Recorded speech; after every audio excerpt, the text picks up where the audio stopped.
Əsli müsəlmandı bu, filmin yolandı. Şairmenidir, simpatişnidir. Əsli müsəlmandı bu, filmin yolandı bu.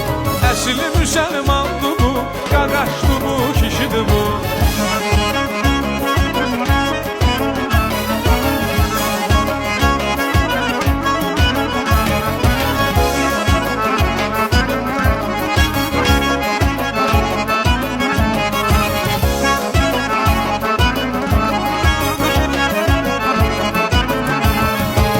Bir dilində yerdə, ailədə danışırım.